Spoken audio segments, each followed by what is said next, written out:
Hello everyone and welcome to this week's lecture on ISM 416 Natural Language Processing. In our previous lecture, we looked at web scraping and article summarization.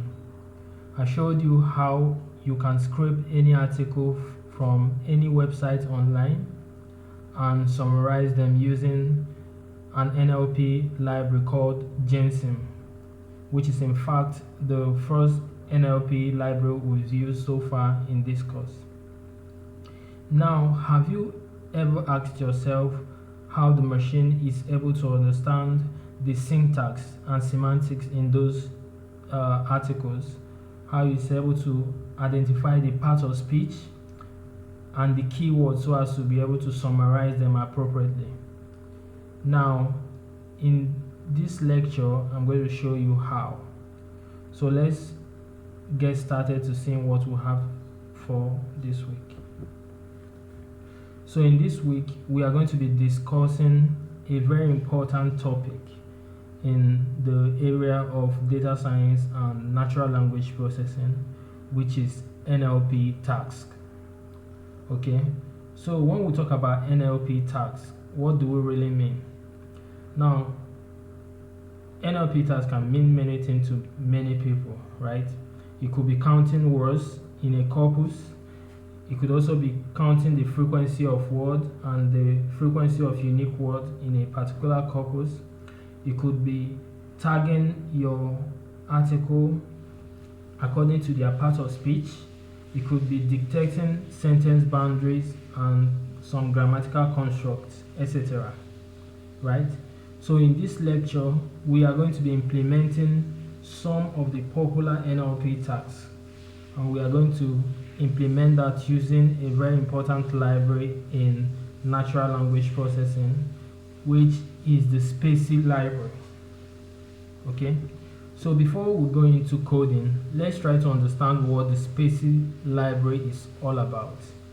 Okay, now the spaCy library, just like your Jensen library, is a free open source library. What we mean by open source library is that you can modify it. That means you can do more research on the library to better improve it. That's why it's free and open source. You don't have to pay for it. Okay, and it's used for advanced natural language processing in Python, right? So if you are working with huge data, okay, especially text data, you might want to really learn the spaCy library because it's very important in natural language processing. And the reason for that is that the spaCy library is designed specifically for production use. Okay, so we have different libraries in natural language processing for carrying out some particular tasks, okay, in text. Some of these libraries, like I told you during the introduction of this course, are the NLTK, which is short for Natural Language Toolkit. We have the core NLP, okay. We have the Jensen library, we have the test blob, and many others. Now, the reason why spaCy stands out, okay, is because spaCy was designed for production use only. The rest are used for academia and research. Okay, so spaCy is simply the NLP library, okay, that has one single model for performing one single task. Okay, so instead of having multiple models to perform one particular task, why not have one that performs it perfectly? That's where the spaCy library comes in. Okay, so let's look at some of the tasks we are going to be implementing today. So the first one we are going to be looking at is tokenization. You remember when we did handling tests with Python, we used a function called split, right? And what does split do? Split simply takes in a string, which could be a sentence or a paragraph or a text, right? And split it into individual tokens like words, right? So that's what we're going to be doing today. one of the tasks is tokenization. We simply use tokenization to segment text into words and punctuation marks. Okay, so you have individual words, you have the punctuation like comma, parentheses, etc. So after tokenization, we are going to be looking at parts of speech tagging. So by the time you split the your articles into words, right, we have to tag them into their individual parts of speech using the English grammar, right? So like we tag them accordingly based on the noun, pronoun, adjective, verb, adverb, etc, as you already know, right? Then we do what we call dependency parsing. Okay, in dependency parsing, we try to understand the subject and object of the individual words, right? Okay, what's the function of and, for example, or what's the function of to, for example. Okay, in dependency parsing, we try to understand all this. Then we proceed by looking at lemmatization. Okay, so for instance, you often have words meaning the same thing, right, appearing in different formats. Like what's the root word for was is simply be, right, and the root word for rats is simply rat. So instead of having rats and rats appearing multiple times in a particular corpus, it's very important for us to simply convert them to their root word, so we don't have to use different same word appearing in different formats, right? So after that, we look at sentence boundary detection. So how does your machine understand where a sentence is supposed to end? Okay, so in sentence boundary detection, we simply find the segmenting individual sentence as, okay, this sentence started from here and ended here, the next one started from here and ended here, right? This is a very important task for us. Then this is one of the awesome things we are going to be doing today. We'll try to do what we call a named entity recognition. Okay, now if you have an article, how do you identify the important words there, right? Like how do you identify whether this particular word is a name of a person, whether it is a name of an institution, organization, whether it's a date, or whether it is a name of a location like country, state, destination, etc. Okay, in named entity recognition, we try to find out the important entities in our corpus, okay, and label them appropriately. Okay, so for example, if we say Donald Trump will meet with the chairman of Google in New York City, right? Can you identify the keywords here? Of course, it's obvious, right? You have Donald Trump, which is the president of America, right? And the name of a person, right? And you have Google, which is a company, and New York City, which is a place. Now, this is easy for you to identify, right? How does a machine understand that Donald Trump is supposed to be a name of a person, Google is supposed to be a name of a company instead of just a normal random word? How does the machine understand that New York City are the same, like one single expression instead of new differently, York differently, and city differently?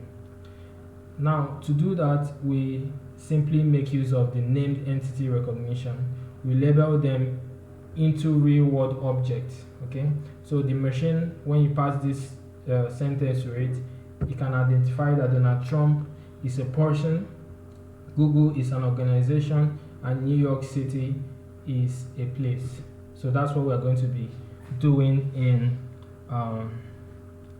the named entity recognition. Okay, but how do we do this? To really do this, we have to follow a particular step, right? And remember, spaCy is going to be our library of choice because what we are going to be doing in this course is majorly trying to apply what we are learning to solve a real world problem. We don't want to just do it for research or academia purpose. We are simply trying to solve problems with this, right? So we are going to be making use of spaCy processing pipeline to better understand all these things, the syntax and semantics in our article, right? So to follow this pipeline is pretty straightforward. First of all, we have our text. Now, in place of your text, you can have anything. You can have a corpus. You know what a corpus is, which is a data set of text, right? So you can have a corpus. You can have a string in place of a corpus. You can also have other articles, right? So now, when you have your text, you simply pass it into this spaCy library here. So when you pass it into this spaCy library called NLP, which is a variable as you are going to see when we start writing our code, your spaCy library first tokenize the text. That means you split your text into individual tokens or words, right? Then it tags them appropriately into part of speech tagging. Then from the tagger, it passes it, that's where you have dependency parsing. Then it moves on to recognizing the individual entities, that is the keywords in your data set, right? So that's why you have NER, which is short for named entity recognition, and much more. So once you pass through this process, it stores everything as a variable doc, okay, as a document. So we are going to see this as we start writing our code. All right, now in our previous lecture where we used Jensen, right? You know, Jensen is not pre-installed with Anaconda, so we have to install it manually, right? And to install it is pretty straightforward, okay? So just like we did in Jensen, we are also going to install our spaCy library. So you simply go navigate to your search bar. If you are using Windows, you simply search for command line. If you are using Mac, you search for your terminal, right? So once it opens, to do it is pretty straightforward. You simply say pip, okay, install, you give a space, put a minus sign, a capital U, give a space, then write spaCy. So once you are done with this, you simply press enter to execute. So since I already have spaCy installed, there's no reason for me to install it again, right? So but once you do this, you should have spaCy installed on your machine. Now, installing spaCy is not enough. Like I told you, spaCy is used for advanced natural language processing, right? Which means it supports many languages, isn't it? It supports French, Spanish, name it. You can name English and others. So for you to use a particular language in spaCy, you have to download that language to spaCy, right? So for us, we are going to be using English. So you can try to experiment Spanish. I don't know how to do that, okay? So to download your English model, now this English model is based on statistics, okay? Not just the normal statistics like mean, median, mode. We are talking about advanced statistics here and machine learning, okay? So to download it, we simply write on your command line if you are on Windows, or on your Mac if you are on your terminal if you are on Mac. So you simply say Python, you give a space, put a minus sign, put an M sign, give another space, you write spaCy, give a space, then you say download en. So if you say download en and you execute, this should install your English module for you. Or you can simply say en underscore core underscore underscore web underscore SM, which is short for downloading the English core web statistical model for spaCy, right? So when you are done with this, you simply press enter to execute. And since I already have this installed, I don't have to do that anymore, right? So let's get started to seeing how we can implement this. Now, remember we have to, based on our spaCy pipeline, right? We have to insert a test. We have to provide a test, which could be a corpus or anything. Now, for us not to deviate from our previous lecture, we are simply going to make use of the last example that we looked at, which is scraping the PAU news article, right? As you can see, I've already done that. So, but you can feel free to experiment with other articles. Of course, you already know how to scrape article on your own, right? So I'm simply going to make use of the new professors appointed in PAU, so we can just follow suit from our previous lecture. So these codes here, you are already familiar with it, okay? There's no need for me to explain it again. It's simply scraping the article. This is familiar with to you. We looked at it in our previous lecture. So I'm just going to skip this and proceed to our agenda for this class. So we already have the summarized news article, right, from the PAU website, and it's stored as summary. So this is the text we are going to provide to spaCy for further analysis. Okay, this is pretty interesting. I hope you are excited going into this, as I am, right? So remember, once you have everything installed, the next thing you have to do is to import your libraries. Okay, this is familiar to you, right? You can even do it in your sleeps. So importing the library. Okay, so luckily for us, well, I don't know if this is a good thing, right? We are just going to make use of one library here, okay, for the majority of this class, which is the spaCy library. And just like any other library, it's super easy to import. We simply use the import keyword for it, right? So we simply say import import spaCy, simple. Then you execute. For those of you that are already familiar with abbreviation, you can decide to abbreviate this. This is pretty short for me, so there's no need for me to abbreviate this. So we have our spaCy imported, as you can see here. So the next thing we have to do is to load our English language model. Like I told you, spaCy won't really work. You will be confused if you don't download the model you want to use. You'll be confused whether you are speaking Chinese or Japan, etc. So we have to load our model so that spaCy can better understand that, okay, everything we want to do here is going to be based on the English language, right?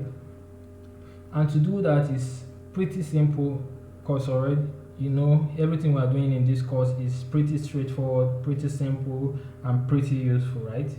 So to do that, we simply declare a variable. We'll call it NLP. Okay, cool name, just like the pipeline. I'm using NLP so you don't get confused by this pipeline here. So when you declare a variable NLP, the first thing it does is to tokenize your text, then tag them appropriately and give you a doc. That's why we are declaring a variable. Okay, we are going to declare a variable later called doc. Okay. So now NLP, to load your English language model, we simply use the load function from spaCy. So we'll call our library spaCy and we say dot load. Okay. So we are loading the English underscore core underscore web and underscore SM statistical model. Once you're done, shift enter to execute. Okay, so to avoid wasting so much time, I'm gonna pause this. Um,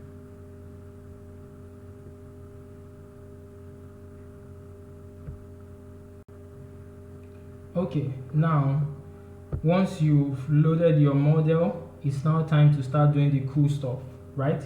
So the first thing we are going to do, which is the first tag we are going to look at, is the tokenizer. So we carry out tokenization. So I'm going to write a comment, tokenization. I hope my spelling is correct. Okay, yeah. So remember, everything here, once you pass your text into it, it gives you a document. So that's what we're going to do. We are going to declare a variable called doc. Okay, let's use the capital letter so it correlates with what we have on our slides. So we call it doc, and we pass this variable now. This is our English language variable, NLP. Now this NLP is going to take a summarized article, right? So as the text now, just like the pipeline here, we feed it with the text, we feed the NLP with the text. So in this case, our text is going to be the summarized article. We feed it with the text, it goes through this process and gives us a document. Cool, right? So that's what we are doing here. We simply feed it with our summary text, and voila, we are done. Okay, so it goes through those processes you've seen and gives us a document back. Okay, so let's wait for it to execute and we'll move on to our next agenda. Okay, so now we've had a document. So the next thing we want to do is to view our individual tokens from this document, right? Of course, you know how to do that. We have to write a for loop. For loop are very important for us in this kind of comes in handy in this area, right? So we simply say for token. Okay, we can say for tokens since we are looking at multiple multiple words, right? For tokens in our doc, which is this document, we want to print all the tokens. So we'll say print tokens dot text, right? So we declared it. You already know how we did this. So we want to list all the individual words in this document. We'll write a for loop for it, which is for all the tokens in this document. We want to print all the tokens that are text, right? We don't want any other thing like non-text, right? So we execute this. This shouldn't take much time. Okay, so you can see it here. All the individual tokens here. You can see the first one, Dr. Enase Okonedo. Sorry for murdering the name. We have the comma here, everything. Remember, we said tokenization is simply segmenting your text into words and punctuations, right? And many others. So cool. We are done with this. The next thing we have to do, which is our second step in the NLP tags, is to tag these individual words according to their different parts of speech. Okay, awesome, right? So we can say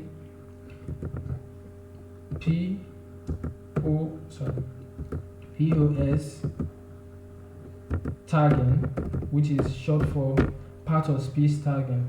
Now, it's amazing how our model is able to understand all this. This is super cool, man, right? So we want to tag them according to their parts of speech, and to do that is also pretty easy and straightforward, right? We can copy this because everything now is copy and paste, so you don't waste so much time. So sorry, thank you. Alright, so we copied everything here. Now to tag this text according to their part of speech, we make use of the POS function, right? Not the POS machine, the POS function. So we say comma, we can indicate an arrow pointing to the part of speech. So we write a small string containing an arrow pointing to our part of speech. So to do that, we simply call our variable, which is tokens. Then we say .pos. Now to get the right format, you simply use underscore. So POS underscore will simply give you the part of speech of this individual text here, these tokens here. So we execute. Okay, this shouldn't take. Okay, good. So you can see these are the individual tokens and these are their respective part of speech. Okay, doctor here is a proper noun, right? That's why you have prop noun, prop n. And answer is also a proper noun. Oquando is a proper noun. Comma is a punctuation. Of is adverbial pronoun, right? And many others. So you can go through this and try to understand the different part of speech, right? This is pretty easy and straightforward, isn't it? Alright, so what is the next thing on our agenda? The next thing is for us to do the dependency parsing, right? That's to parse the dependency to see which one is compound and many others. So we can simply write a comment, dependency parsing, right? So we copy this, can copy this, Ctrl C, we paste it here, Ctrl V. So to get the dependency parsing, we simply use the dep underscore. So we can replace this POS with DEP underscore, right? So this will give us the dependency parsing for these individual tokens. So let's find out. You can see that doctor here is a compound and many others. This is a punctuation, apostrophe, preposition, and many others. I will see if I can get an article explaining all these individual ones, but I'm still going to show you how you can explain this also, right, as we proceed. So spaCy is pretty cool. You can explain this if you don't understand what all these things stands for. You can explain them using the explain function in spaCy. So we are going to see that as we progress in this lecture. Alright, so the next thing we are going to do is we lemmatize our individual tokens, right? Like I told you, lemmatization is simply converting a word into its root form, right? So you don't have many words meaning the same thing, like go, going, gone, and etc. Many other things. So instead of having go, going, gone, you can just have go, right? Which is easy for our machine, so we don't complicate issues for us, for ourselves, and for our machine. So the next step we're going to do is we do lemmatization. Lemmatization. And to do lemmatization is also very easy. We'll simply copy this and paste. So to get lemma in our tokens, we simply use the lemma function. So we simply delete this again and say .lemma. You can see all these things follows, so you don't have to make so much change to really carry out these tasks. That's why spaCy is so important. If you are performing these tasks in libraries like NLTK or Cornell NLP or Stanford NLP, you see how a bit complicated doing these simple tasks are, right? So that's why spaCy is awesome, right? So we execute this. So let's have a glance of what we have here to see whether some things were lemmatized, right?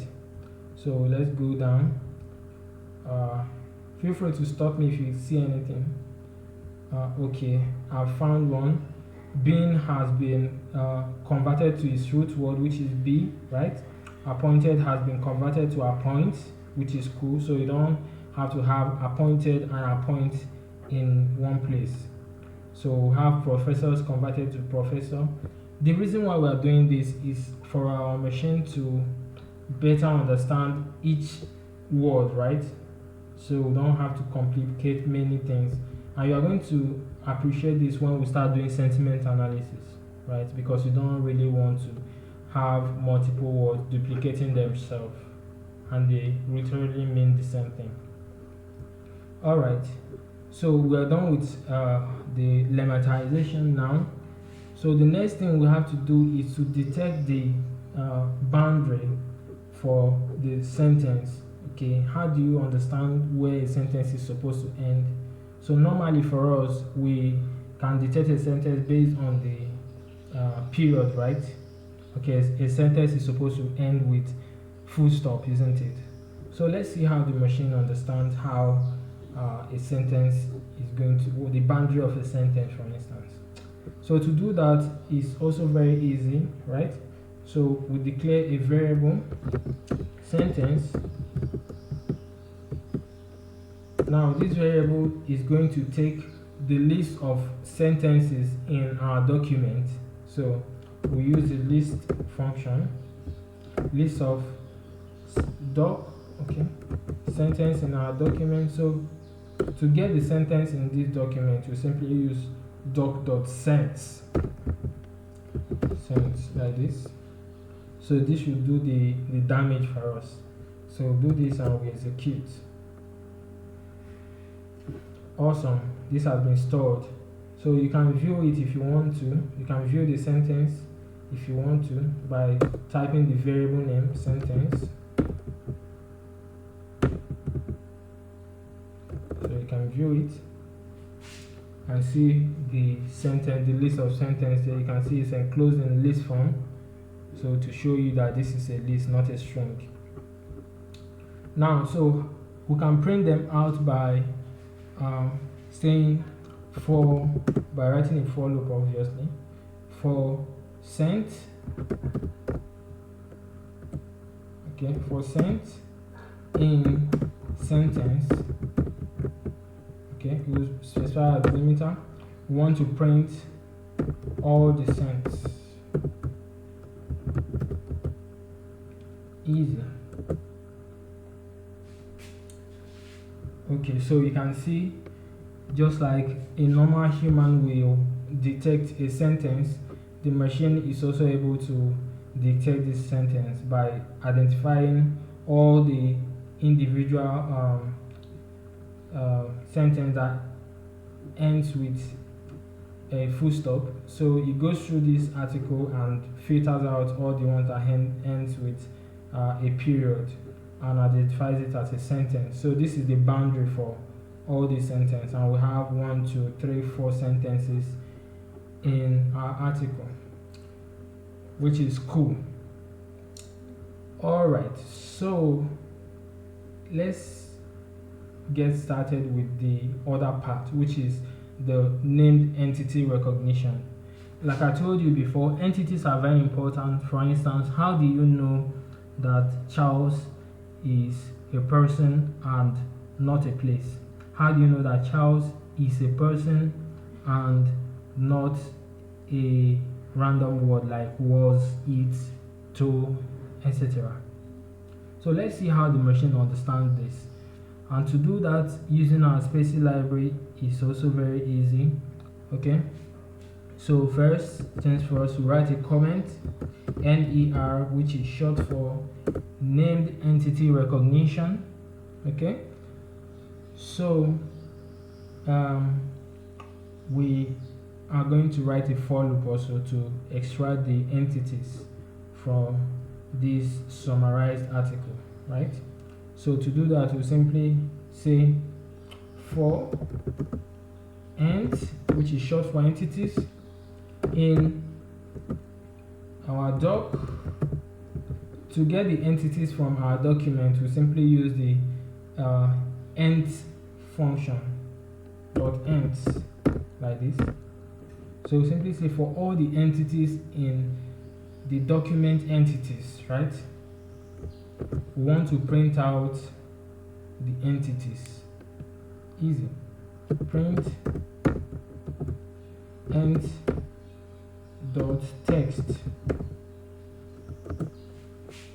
So when we execute this, you have the list of important entities here, like the Dean of Lagos Business School, LBS, Olayinka, and many more. You also have the dates which could be important, right, as we proceed in this course. So you can count them and see how many entities are here, and you can also cross-check it with your summarized article to know whether some things are missing or the important things have been selected. So this is key for us because it helps you understand how even your Google Assistant in your Android phones work, how they identify the key points you are trying to make, how your Siri from your iPhone understand the key points you are trying to make. So it makes use of the named entity recognition to understand the key points in a particular sentence or article or text, right? So these are just the entities. Now we have to label them. That's why we have to name them so that the name will be complete. Named entity recognition. So as it is now, these are just the entities. What we have to do next is to name them. Okay, so to name them is easy, isn't it? So we copy this, or we can just execute everything in the same place. I just put comma here, indicate an arrow pointing. Okay, so to name this, we are simply trying to label all these things appropriately according to their entities, the recognition, how we can recognize them, whether this is a company, a name of a person, etc. So to do that, we simply say ent dot labels. So labels. Okay.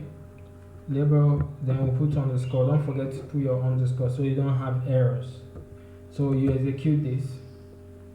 Awesome. So you can see, looking at this, that the Dean of Lagos Business School is an organization. Is this true? LBS is an organization, obviously. This person here is obviously a person, and many others.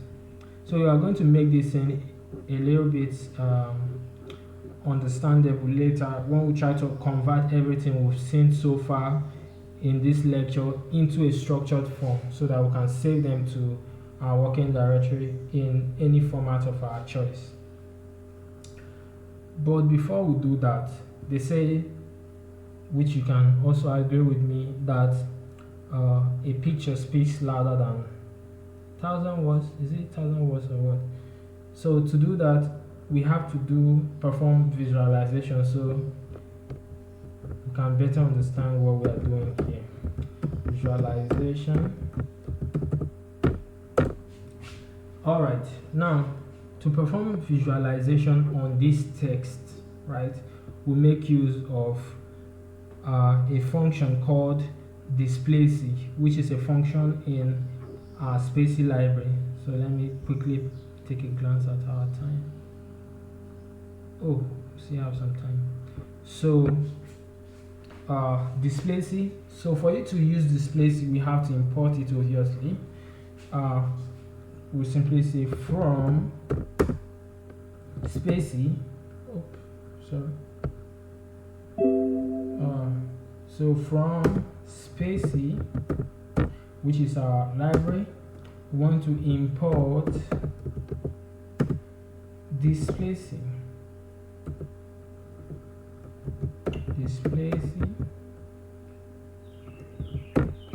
right? So this is it, and we can execute this.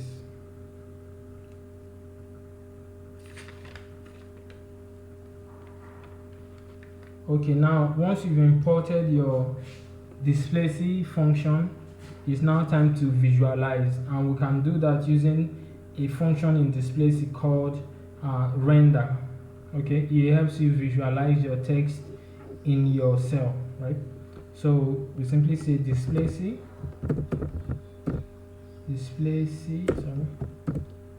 dot render.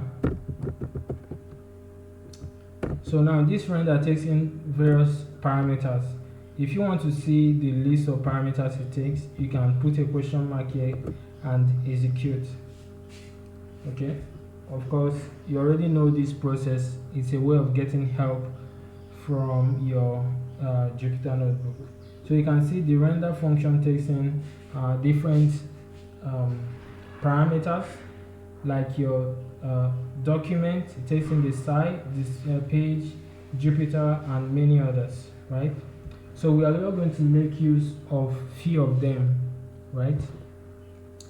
So in our parentheses, we specify the first parameter there, which is the document, which is our doc, comma, we are going to specify the style. Now we want to plot just the entities. I will show you how to plot your dependency. For now, we want to plot the entities, right? So we simply specify ent as entity. Then you specify the last parameter to be true, which is Jupyter equal to true. And you go ahead and execute. Okay, so you can see how beautiful and colorful this is, right?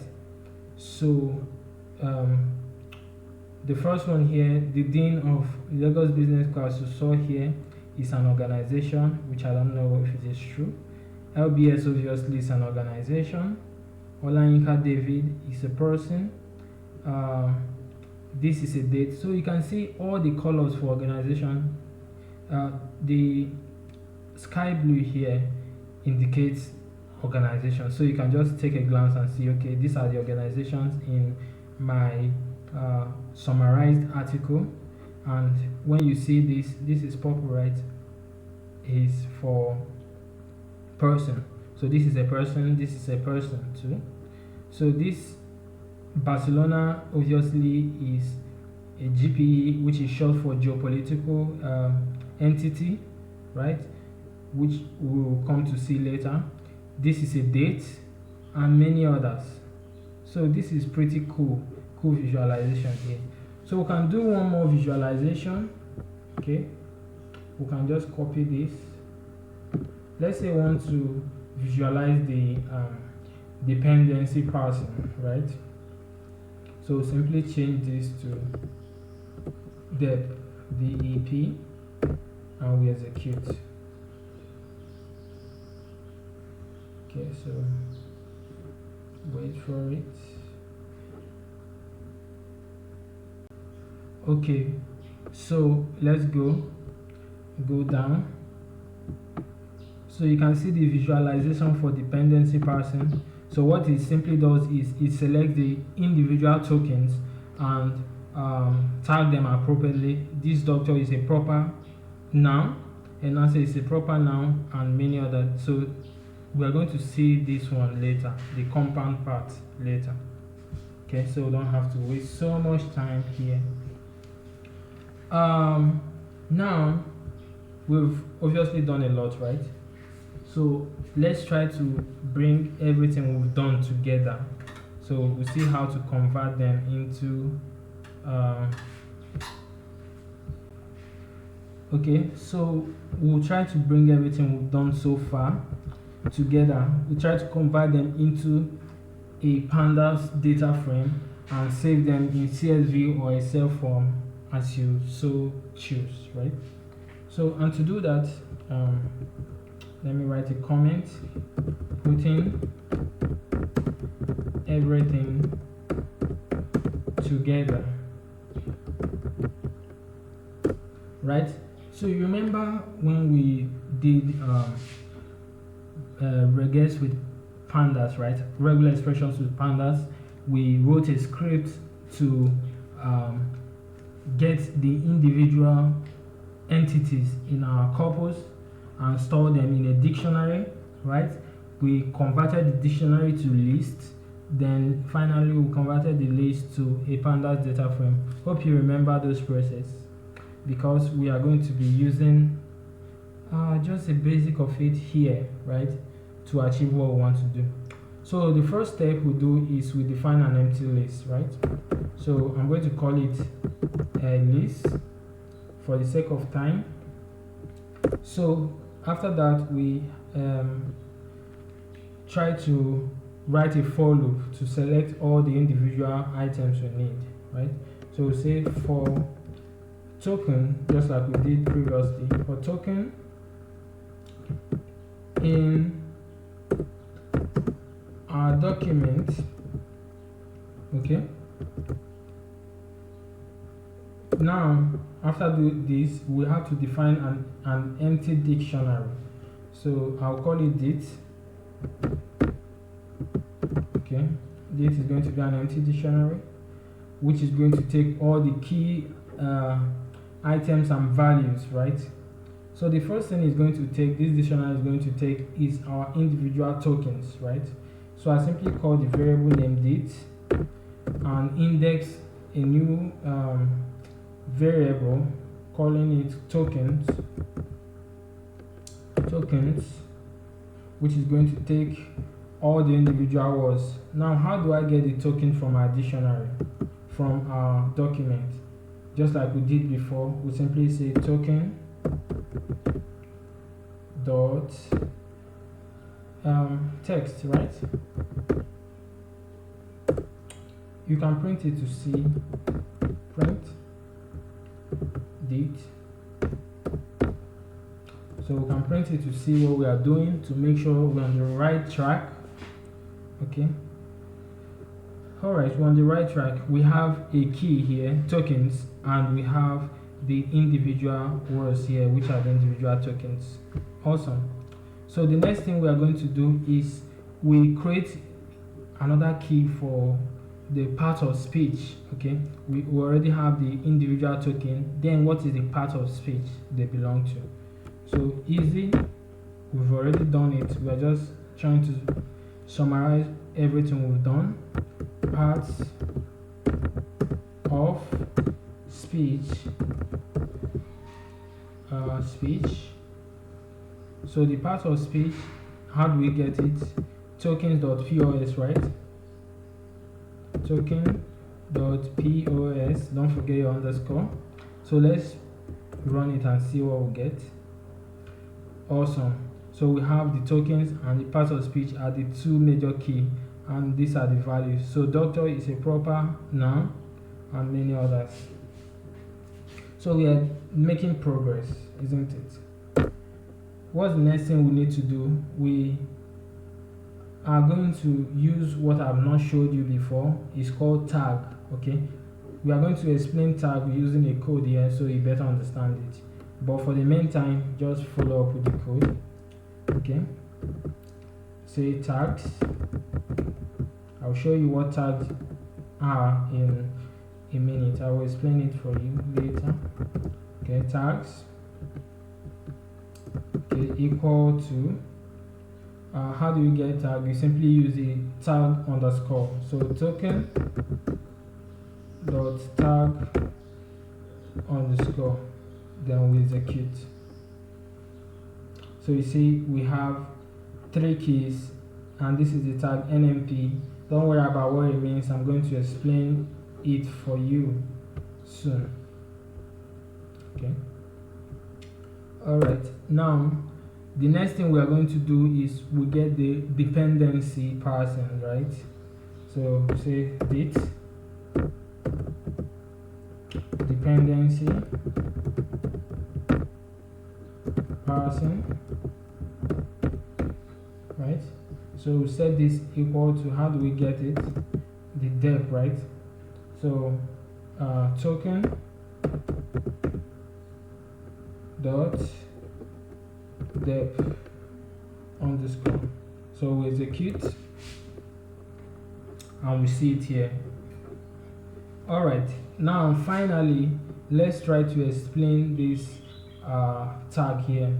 So to do that, we are going to use a function in spaCy called the explain function. So simply say date explanation.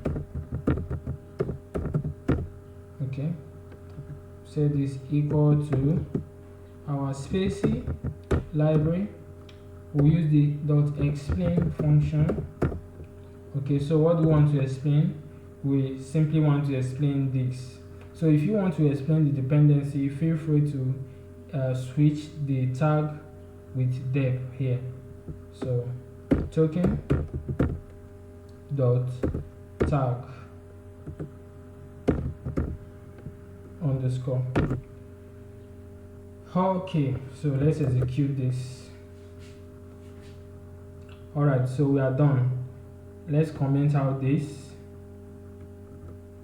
and write our last code for this script. So the last code we are going to write is simply to append our dictionary to our list, and it's pretty straightforward. We simply call our list variable name dot append. Okay, so what do I want to append? I want to append dict, which is our dictionary, and we execute. Awesome, done. Finally, we try to convert this into a pandas data frame, right? So, and to do that, we have to import pandas, then assign a variable which is going to hold the data frame. So to import pandas, you already know how. Import pandas as PD. So we can declare a variable. I'm going to call it data, or I can call it data1 is equal to PD dot data frame. So I want to convert this list to data frame by simply saying list, and we can print data1 to see. So let's execute this.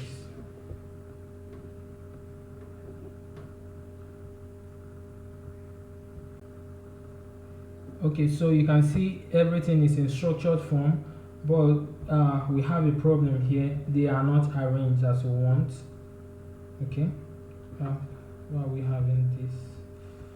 Let me use the dot head so I don't have to scroll. Dot head.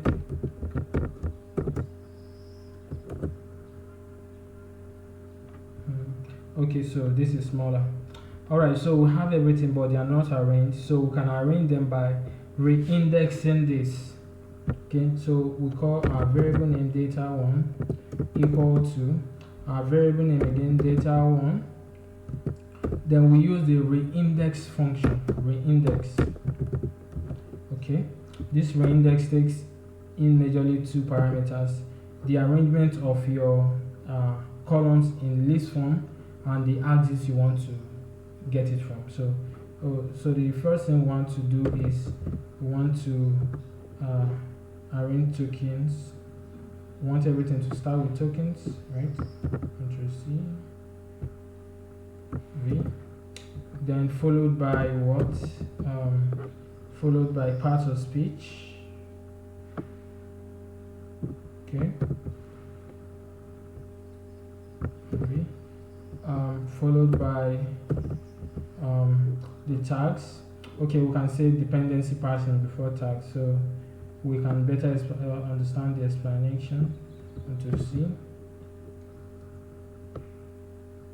Control V, then followed by tag. Okay, tags. Then finally by explanation. Okay, let me just write it. Alright, we can just print our data1 dot head and see what we get. So let's do this. Oh, something is missing. No. Yeah, we didn't specify the axis, so that's how we're getting this. So say axis equal to 1 for column. What is happening? Okay, give me a moment. Let me fix this so we don't have to waste time. Okay, so let's try to fix this quickly. So we're still having error. Okay, everything is set here. So alright, so let's rerun this line of code again. Rerun this again. Okay, everything is okay here. So let's rerun this. Make sure all your columns are arranged as you want in a list format. You put a comma, then specify the axis to be 1. So you execute this line as well. Okay, everything is working properly. So we only had to run this again and rerun this. So you can see the individual token. The first one is doctor, which is a proper noun, and the dependency person, this is a compound variable. Then NLP, what does NLP mean? This is it. This is what it means. It means that it's a noun and it's proper singular. It's a proper singular noun. Okay, that is this. So you can go through this to better understand the individual tokens here. So quickly, we have to replicate that for our entities as well. Okay, so that we'll have our named entity recognition in a tabular form as well. So we are still going to do it to see define an empty list. Okay, so let's see time. Okay, so we have few minutes. We have to be fast. So define an empty list. Then we say for. We write a for loop for int in our document dot int. Remember, to get your entities, you simply use the int for your document, right? So put a full column. We want to define an empty dictionary as well, which is going to hold the keys, right? So the first thing is going to take the D is going to be the entities, right? Entities. Now these entities, how do we get it? Very simple. Ent dot text. The next one is the label, so that we can tag the entities appropriately in terms of person, organizations, and etc. So write labels, which is also same thing. Ent dot label underscore. And finally, we try to explain this label using the explain function from spaCy. Okay, explanation.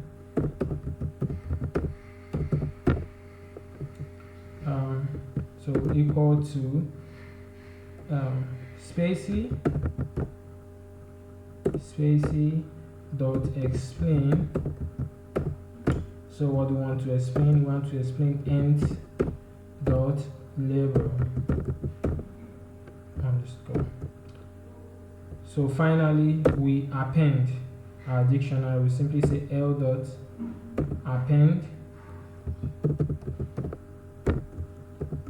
D, right? So we execute. So this works perfectly. We can just copy this line to convert it to pandas data frame, which you see. So paste it here. Control V. We can change this to data 2, and we change this to simply L. Data 2. So there's no reason to use head since the entities are pretty small. So we execute this. Okay, so Alright, now we have everything. So these are the entities. So the Dean of Lagos Business School, according to our model, is an organization, and the explanation for org is simply it could be a company, agency, institution, etc. So if you don't like the arrangement of this, you can simply use the same procedure to re-index the arrangement, right? So this is pretty straightforward and pretty useful for us, okay, while doing NLP. So that is it for this class.